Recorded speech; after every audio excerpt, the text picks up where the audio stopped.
Alors ce mois de janvier 2017 pour moi est assez chargé. Il y a deux projets qui me tiennent à cœur qui sont en train de voir le jour.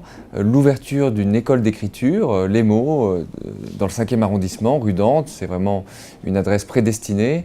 Un projet que je porte depuis 2 ans, cette école d'écriture. Donc cette école ouvre le 30 janvier. Et puis le 2 février, j'ai un livre qui paraît, qui s'appelle « Pour que la philosophie descende du ciel ». Le point commun entre ce projet d'école et mon livre, c'est la pédagogie et le désir de transmission, puisque depuis 10 ans, je suis directeur de la rédaction de Philosophie Magazine que j'ai créé.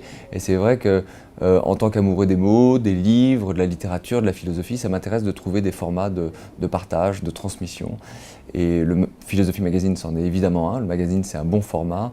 Et une école d'écriture, c'est un format de partage. Alors, le livre, qui paraît, pour que la philosophie descende du ciel, est issu de ces 10 années à Philosophie Magazine. C'est-à-dire j'ai repris un certain nombre d'articles, d'éditoriaux, mais qui ont tous un point commun, c'est qu'à chaque fois une grande notion de l'histoire de la philosophie est traitée non pas à travers des références livresques ou académiques, mais à travers des expériences vécues, des conversations, des souvenirs.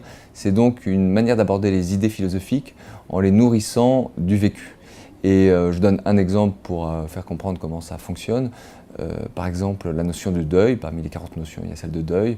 Si vous vous intéressez au deuil et que vous ouvrez le texte classique sur le deuil, un texte théorique de Freud, vous lisez que le deuil, c'est un moment difficile, il faut accepter le principe de réalité, il faut détacher son lien libidinal avec l'objet perdu et l'attacher à un autre objet. Enfin, vous vous trouvez confronté à un vocabulaire qui est sec, qui est froid, et surtout, Freud laisse entendre que après le deuil, à un moment donné, ça va bien et tout se passe comme avant.